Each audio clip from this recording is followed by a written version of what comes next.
bem-vindo ao canal da leitura. Hoje nós vamos conversar sobre o livro Amar, Verbo Intransitivo, de Mário de Andrade. Gente, esse é um livro super importante para a literatura brasileira. É um livro escrito por Mário de Andrade, publicado em 1927 e que traz assim uma série de rompimentos com toda uma estrutura dessa literatura mais formal. Mário de Andrade, um escritor assim que é um dos maiores poetas brasileiros, que também escreveu outros romances e que foi o principal responsável pela Semana de Arte Moderna no Brasil em 1922, um revolucionário por natureza. Aqui nesse livro ele vai trazer uma questão assim super polêmica, que vai sofrer inúmeras críticas na época da publicação, mas um livro que sobrevive aí firme e forte para nos trazer mais essa contribuição literária tão marcante. A polêmica desse livro, Amar, Verbo Intransitivo, já começa pelo próprio título. Amar, que por natureza é verbo transitivo, quem ama, ama algo ou alguém, ou até a alguém, no caso de amar a Deus. Aqui no livro virou um verbo intransitivo, como assim? Quem ama, ama e ponto final. E aí a gente vai ver que na temática da história, aqui o que faz sentido é amar. Aprendeu a amar, tá pronto pra vida, independente de quem você venha a amar. Mas é contraditório até, porque ao mesmo tempo que Mário de Andrade traz esse título, né, até super criativo, Amar, Verbo Intransitivo, rompendo aí com um padrão formal, né, com o que expressa a nossa gramática em relação à transitividade do verbo amar, ele traz como subtítulo a palavra idílio. Aí aparece aqui, idílio, que significa esse amor correspondido, esse amor entre duas pessoas que se correspondem. Então, de um lado, amar é verbo intransitivo, do outro, nós temos uma história de amor numa correlação. Amar, Verbo Intransitivo foi publicado em 1927 e é um livro que rompe, né, não só com essa questão da transitividade do verbo amar, mas é um livro que tem uma linguagem bem diferente daquela linguagem mais rebuscada usada pelos grandes escritores da época. Mário de Andrade usa uma linguagem coloquial no seu livro, que apesar de estar aí iniciando, né, as portas da década de 30, ele já consegue trazer toda essa ruptura que vai realmente assim trazer uma contribuição imensa para os novos escritores da nossa literatura brasileira. E a gente vê hoje muita gente escrevendo de forma mais coloquial, mais fácil de entender, mais agradável até para a maior parte dos leitores poderem ter acesso, uma forma mais acessível de escrita. E Mário de Andrade que inaugura esse movimento aqui na nossa literatura brasileira.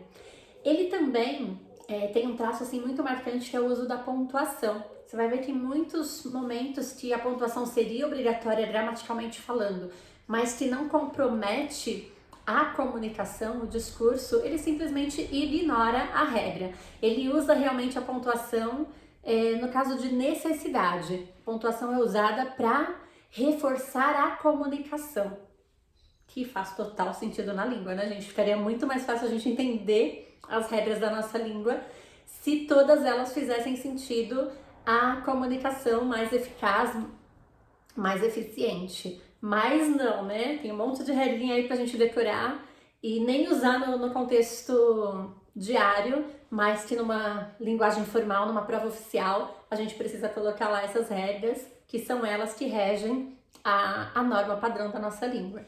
Então é uma literatura revolucionária com todo esse perfil de Mário de Andrade, que está sempre aí para romper paradigmas.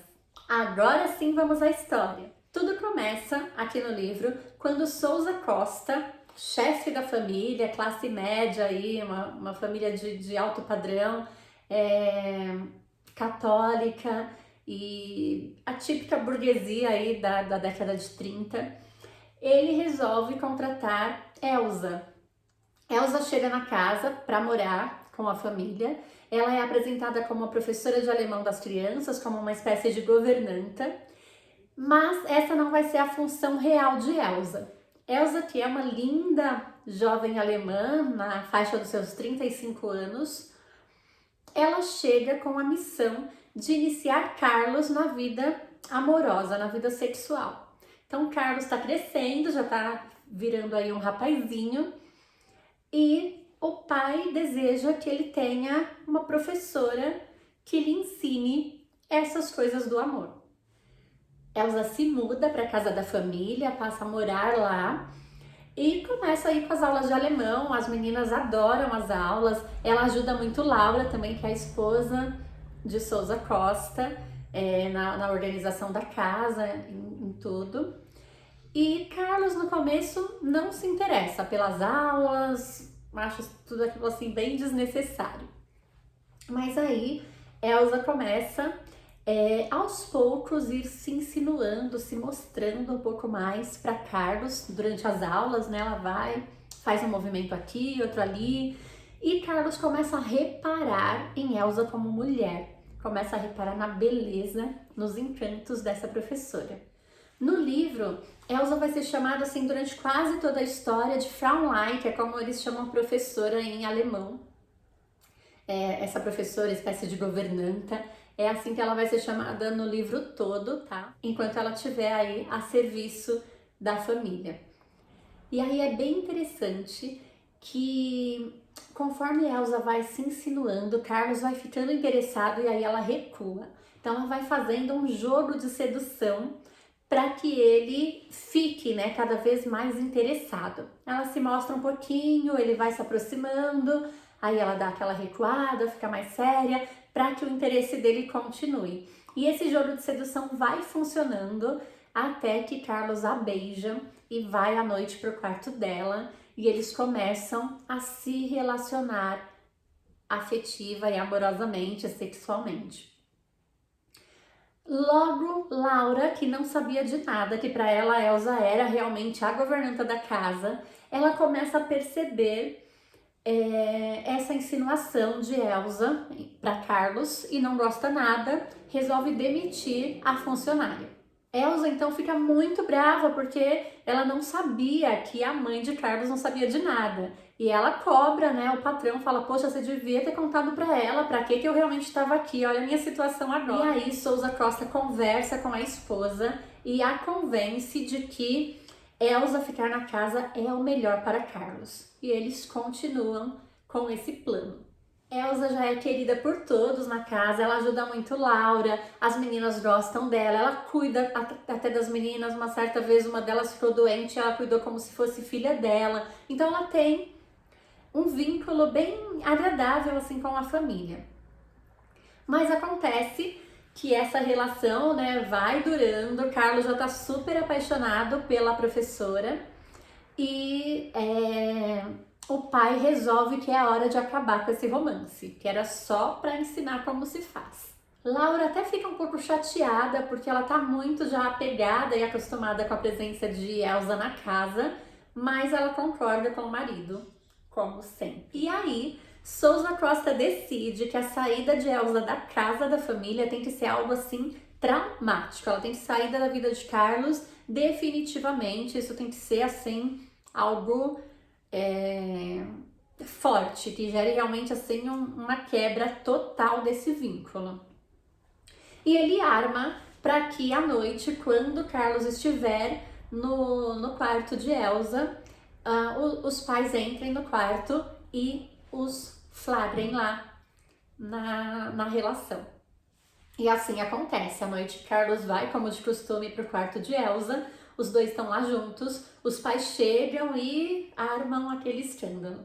Carlos está super apaixonado por Elsa. Então, na hora que os pais chegam ali de supetão, ele até diz que ele pode se casar com Elsa, se for o caso. Ele fica preocupado com a possibilidade dela estar grávida. Então, assim, ele realmente tem uma preocupação com essa mulher. E aí, os pais resolvem lhe contar toda a história, contam para ele que Elsa foi contratada para isso e que agora chegou a hora dela ir embora. E Elsa vai, ela arruma as suas coisas, ela chora um pouco até com essa despedida, né, com o sofrimento de Carlos. Ela mostra se importar um pouco, né, por ele estar sofrendo, mas ela rompe, né, ela entende que é hora de romper o contrato, né, que ela tá ali a trabalho. ela arruma as coisas dela, só pede para se despedir de Carlos e se despede dele de uma forma assim até cheia de ternura, mas não mostrando nenhum vínculo sentimental, de amor. Então não é uma história de amor entre os dois. Ele se apaixonou porque, né, ele foi conquistado por ela, mas ela o tempo todo até com uma certa frieza de quem sabia que estava ali a trabalho. Elsa vai embora e Carlos sofre muito, muito mesmo. Ele demora um pouco para se recuperar de tudo isso, mas se recupera e vai viver outras histórias de amor, vai sair com os amigos, vai viver a vida. E certa vez, já assim, muito lá na frente, quando ele já tá com esse trauma totalmente superado, já tá curtindo a vida com os amigos, vivendo outros amores, ele encontra a Elsa e eles só se cumprimentam, mas isso de nenhuma forma mexe com nenhum dos dois. E aí a gente consegue entender esse amar, verbo intransitivo aqui no texto, que não é esse amar alguém, é esse aprender a amar. Então essa é a profissão, esse foi o trabalho de Elsa com Carlos, né? Ensinar esse verbo a ele, para ele depois seguir a sua vida. É um texto assim que choca. Quando eu li esse livro a primeira vez e eu vi, gente, esse pai não pode fazer isso, como assim? Olha o que ele tá fazendo com o próprio filho, ele não tem ideia, né, do que ele pode estar fazendo de mal, né, para essa família. E assim, como assim você levar uma mulher para dentro da sua casa com essa intenção, né? Que é isso? Então, assim, é um livro que choca moralmente, que choca emocionalmente em relação aos sentimentos. É de uma frieza muito grande, como eu até disse, essa relação de Elsa com Carlos, da parte dela, né? A relação do pai o tempo todo, esse provedor do lar, que ele decide o que é melhor para cada pessoa e ponto final. Então são relações assim que chocam bastante, mas que escancaram ações, né, que eram reais e de verdade aconteciam nessa sociedade, né? Então, esse movimento machista mesmo, que você não pode deixar o seu menino virar homem de um jeito que lhe coloque em desvantagem, né? Ele não pode aprender junto com a menina. Como assim? O homem tem que saber, tem que ir lá, tem que saber fazer. Então, ele vai escancarando mesmo no livro todos esses valores dessa sociedade extremamente machista. E isso choca, né? Então, por isso, as duras críticas que o livro recebeu desde a sua publicação. Não é nenhum assunto fácil, assim, da gente tratar, né? Ficar falando a respeito. Mas é um assunto que tá aí e que vale a pena discutir, sim. E aí, cada família, né, vai repensando seus valores e pensando de que jeito faz mais sentido você falar de amor, você falar dessa transição de menino para homem e de menina para mulher dentro da sua casa, que pode ser com muito mais afeto, pode ser com muito mais carinho, com muito menos frieza, mas aí vale o que cada um acredita, né? Então, Amar, verbo intransitivo, é um livro que faz pensar mesmo, é para parar para pensar não só nos valores aqui escancarados, mas em muitos outros, né, que a sociedade ainda tem para falar que tem. Então, é um livro para fazer pensar mesmo, questionar. E questionar, inclusive, a língua portuguesa, porque a pontuação que Mário de Andrade não usou aqui não fez falta nenhuma também. É a dica de hoje do canal da leitura, Amar, verbo intransitivo, de Mário de Andrade.